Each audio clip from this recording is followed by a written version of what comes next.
do capítulo 15, né, é a biodiversidade, esse nomezinho aí que há um tempo atrás estava na moda. Biodiversidade, né, quer dizer o quê? A diversidade de vida, né? Vida, diversidade aí várias formas, tá certo? Então, a gente já vem de 3 assuntos que é passado, 3 a 4 assuntos, a gente viu a grande diversidade aí das plantas. E no reino animalia, que é o que a gente vai comentar, não é diferente, não. Tá certo? Bom dia, Emerson. Então, não é diferente, não. Tá certo? A gente também tem uma grande diversidade, uma grande variedade de formas de vida do reino animalia. Tá bom? Que é o reino animal, né? Popularmente falando, é esse reino, né? E por esse reino ser tão grande, né? Ele tem algumas características gerais que vai introduzir os indivíduos nesse reino, tá bom? Que aí no primeiro parágrafo, na página 194, tem um pontozinho continuado aí que tem assim: os animais são organizados, aliás, são organismos, vocês acharam? Yara, tudo bem, Yara? Onde está animal, está em negrito. Vocês encontraram na página 194? Logo no meio do parágrafo aí, tem um nomezinho em negrito. Localize aí para mim. Digam se vocês conseguiram achar. Sim. Página, professor? 194, tá bom? Página 194. Ok. Então, no meio aí tem assim: os animais são organismos. Aí tem eucariontes. Deixa eu colocar aqui também para vocês.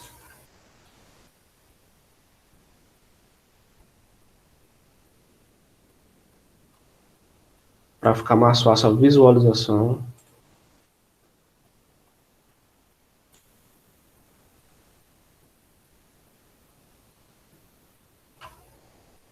Chegou aí para vocês o slide? Está na telinha de vocês? Sim, né? Então, o que o texto está falando? Que os animais são eucariontes. Eucariontes é uma nomenclatura que a gente está já se acostumando, né? Eucariontes, ou seja, eu, né? Eu tenho isso, faz parte de mim isso. Então, eucariontes são animais que possuem células, que são células mais desenvolvidas, são células mais complexas. Página 194. São células mais desenvolvidas que o seu material genético ele está envolto por uma membrana nuclear.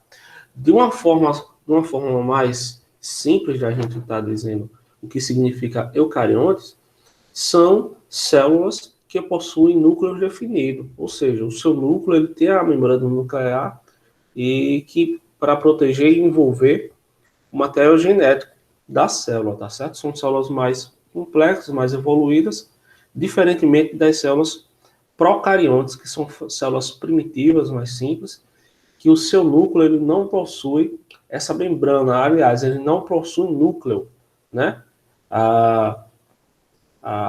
O material genético está disperso no citoplasma. Então, eucariontes possuem núcleo e, aliás, desculpa, eucariontes possuem núcleo, procariontes não possuem núcleo, tá certo? São animais. Os animais são multicelulares, tem aí também, você pode grifar aí na página de vocês, tá certo?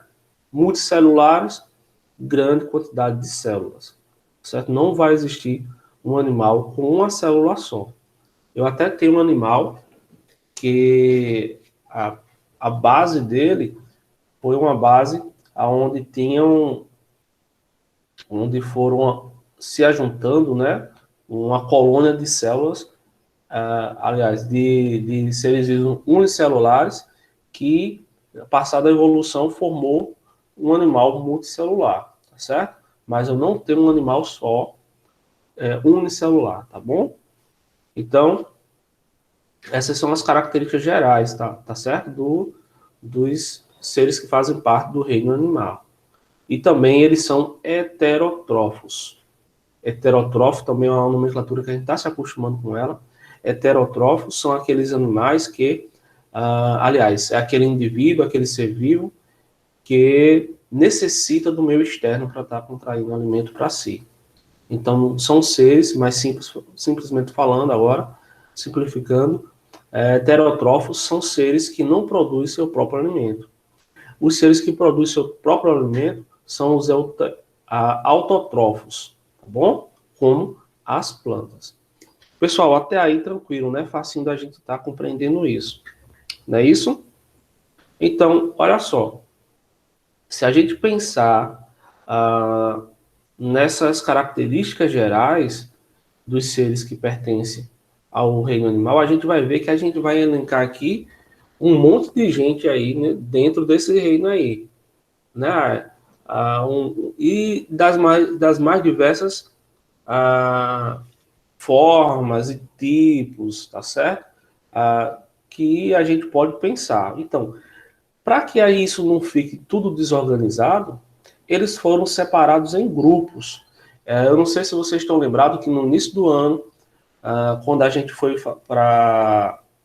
A gente teve aquela aulazinha de nomenclatura, né, taxonomia dos seres vivos, a gente fez uma atividade que eu dei para vocês, uma folha cheia de nomes aí, né, com coisas de supermercado, coisas de comer, objetos, e vocês separaram isso por uma característica em comum, não foi? Não sei se vocês estão lembrados dessa atividadezinha que a gente fez na sala, tá bom? Lembro que eu fiz até com o Yara e Yasmin. Legal, eu lembro, foi bem interessante. Então, para que isso não fique tudo disperso, para que isso não fique tudo, todo mundo amontoado, foi criado grupos de animais com a mesma característica, que a gente chama de filo, tá certo? A gente tem lá no topo da escadinha o reino animal, na forma mais abrangente, a gente vai ter o filo, tá certo? Que é um grupo mais reduzido, tá certo? E esse filo, ele também obedece, esses grupos também obedecem umas características que são comuns a todos eles, tá bom? Então, por exemplo, no Colégio Siena, eu tenho uns alunos no Colégio Siena. É como se fosse o reino do Colégio Siena, né? Traduzindo, fazendo um exemplo aí de reino animal para o nosso colégio, né? E os outros tipos de reino também, a gente tem como o Colégio Siena como o reino aí principal. E depois eu vou tendo abaixo as demais divisões. Então, as segundas divisões são os filos, ou seja, a gente pode traduzindo aqui para o nosso colégio, pode ser as salas. Sala do sétimo, do sexto. Então, isso aí são os grupos menores que eu chamo aqui, com relação à biologia, de filo, tá bom? Então, esses filos, esses grupos vão obedecer os seguintes critérios, tá certo? Vão ser separados seguindo a simetria, tá bom? Simetria, aí eu tenho uma divisãozinha chamada assimétrico, tá certo? Simetria bilateral e simetria radial. Tu vai ver bem direitinho isso aí na página 196. Todo mundo na página 196, onde tem simetria, tá bom? Aí circula aí esse primeiro, o primeiro parágrafo até o ponto continuado. Aproveita que eu vou ler e vai grifando aí, por gentileza. A simetria acontece quando dividimos um objeto ou imagem em uma ou mais partes, que coincide quando sobreposto. O que acontece? Olha só, até o exemplo que o livro dá. A gente tem uma folha de papel aí, né? Um papel sulfite. Se a gente dobra ela igualzinha, as duas partes vão se encaixar. Do mesmo jeito é a simetria, pessoal. A gente consegue dividir alguma coisa ou algo em partes iguais, tá bom? Quando eu digo que o ser ele é assimétrico, é porque ele não tem forma. A gente não, aliás, ele não tem divisão de partes iguais. Então, ele é assimétrico, uma parte é maior do que a outra, uma parte é diferente da outra. Simetria bilateral é quando eu consigo separar um indivíduo ou uma imagem em duas partes iguais, tá bom? Olha o exemplozinho aqui, ó. Tá certo? Se eu pegar e dividir essa borboleta aqui ao meio, ela vai me dar uma simetria bilateral. Do mesmo jeito, o corpo humano também a gente consegue dividir. Por exemplo, se a gente dividir o corpo humano ao meio, as duas partes vão ser iguais. Eu vou ter parte da cabeça de um lado, parte da cabeça do outro, tronco, do mesmo jeito com a borboleta. Se eu fizer essa divisão na horizontal, não vai ser uma simetria bilateral. Por quê? Porque eu vou ter partes diferentes. Eu vou ter uma parte que vai ter a cabeça, a outra parte não vai ter a cabeça. Então, para as duas serem iguais, todas as duas partes têm que ter a mesma quantidade de elementos, tá certo? Como se fosse um espelho, né? Espelhando a outra parte. Então, a essa simetria eu chamo de bilateral, tá bom? Já falei do ser assimétrico, ou seja, a gente não consegue dividir esse ser em partes iguais aqui, que uma parte fique igual com a outra. E, por fim, eu vou ter a simetria radial. É como... O jeito mais fácil de vocês entenderem é a gente pensar num círculo. Se eu pegar um círculo e dividir ele ao meio, as duas partes vai ser igual. Se eu dividir na vertical, as duas partes vai ser igual.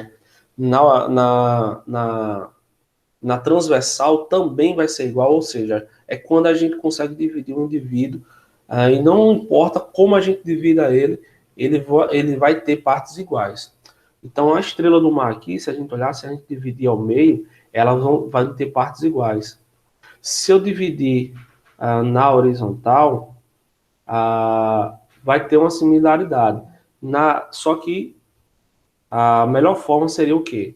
Na horizontal, aliás, na vertical, na transversal, são as melhores formas. Ou seja, quando eu tenho essa simetria, eu chamo de simetria radial, tá bem? E aí, eu chego na segunda característica aí, que é a presença de coluna vertebral, que no livro de vocês aí, está trazendo como estrutura.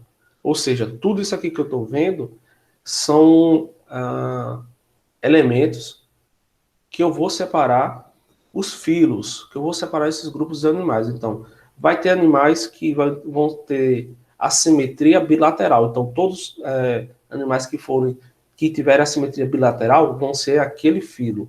Então, ou seja, aquele grupo. Tem animais que não têm assimetria, eles são assimétricos.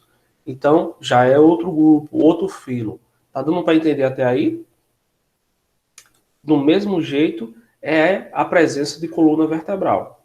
Ou seja, quando eu tenho a presença de coluna vertebral, eu digo que são animais vertebrados.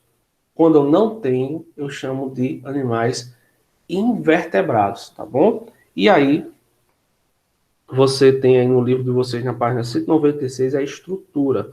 Aproveita para grifar a minha leitura aqui, pessoal. Quanto à estrutura, os animais são divididos em invertebrados e vertebrados, tá certo? Essa classificação leva em conta a ausência de coluna vertebral ou a presença da coluna vertebral. Grifa só até aí, tá bom? Conceitozinho bem simples da gente entender, bem fácil, tá certo? E aí eu vou levar também em conta os tipos de tecidos, ou seja, se realmente esse animal ele tem tecido ou não, porque eu tenho um animal que tem tecido e tem outros que não tem. Quando esses animais não têm tecidos, tá certo?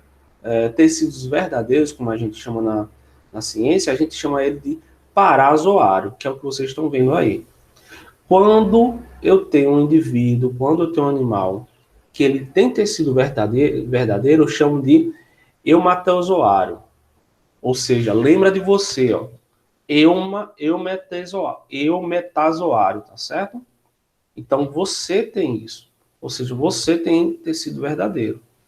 E também eu vou separar por segmentação do corpo. O que seria segmentação do corpo, pessoal?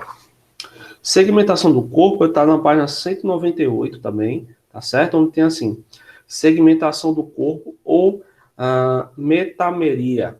A segmentação do corpo é quando eu tenho um animal, quando eu tenho um indivíduo, que seu corpo é dividido por seções. E essas seções elas devem ser semelhantes ou iguais umas a outras. E essa parte igual eu chamo de metamero, tá certo? E um exemplo disso são as minhocas. A gente vê lá que as minhocas têm aqueles anelzinhos lá. Então, esses são animais que têm uma segmentação do corpo, tá certo? Eu tenho também outros animais, como os artrópodes, que têm essa segmentação também do corpo, como o escorpião, um exemplo também, e outros artrópodes, tá certo? E eu também vou levar em conta a evolução, né? O período evolutivo de cada animal, tá certo? Então, essas são as principais características que vão dar origem aos filhos, tá bom? Pessoal, até aí, alguma dúvida? Não. Pessoal, deixa eu me ligar aqui. Bem tranquilozinho, da gente também tá entendendo, da gente assimilar tudo isso, tá bom? E a gente chega aí a algo bem importante na página 199, que são também os aspectos ecológicos, tá certo? Os aspectos ecológicos vai levar em conta o equilíbrio, tá certo, desse reino animal. Quando a gente fala de equilíbrio do reino animal, a gente está falando da cadeia alimentar, né? Que cada indivíduo, cada espécie é importante para o seu habitat, tá bom? Então, quando a gente retira uma espécie ou um filo do seu habitat, vai causar o desequilíbrio. E aí vai prejudicar alguém em toda essa cadeia animal. Isso vai ser importante, vai ter relevância, tá certo? Para o olhar também do indivíduo que eu chamo de predador, que muita gente tem, né? O predador ele só serve para matar, é um indivíduo assassino. Não, mas ele tem a sua importância na cadeia alimentar, tá certo? A cadeia alimentar, eu vou ter lá os produtores, que são as plantas, né? Que é a base, e aí eu vou ter os consumidores primários, secundários, terciários, e também os consumidores finais e os decompositores. Cada indivíduo desse tem sua importância. Já pensou como se faltasse algum indivíduo desse? A gente já teve exemplo até na nossa cidade. Se a gente matar, por exemplo, uma população muito grande de sapos, a cidade vai sofrer com uma peste de algum animal aí nocivo para o ser humano, como, por exemplo, gafanhotos, grilos, né? Vai incomodar o ser humano. Se a gente matar as cobras, em contrapartida, a gente pode aumentar pode aumentar aí de uma forma bem considerável a população de sapos, gerando também incômodos. E isso a cidade já passou por isso, a nossa cidade já teve isso. Então a gente vê também a importância ah, dos aspectos ecológicos do reino animal, tá certo? Então, pessoal, essa foi a nossa aula de hoje. Os filhos, eu vou falar isso, vou falar de um por um. Eu aconselho que vocês revejam a aula de ontem. Quando eu postar essa aula aqui, que eu estou gravando, eu vou postar novamente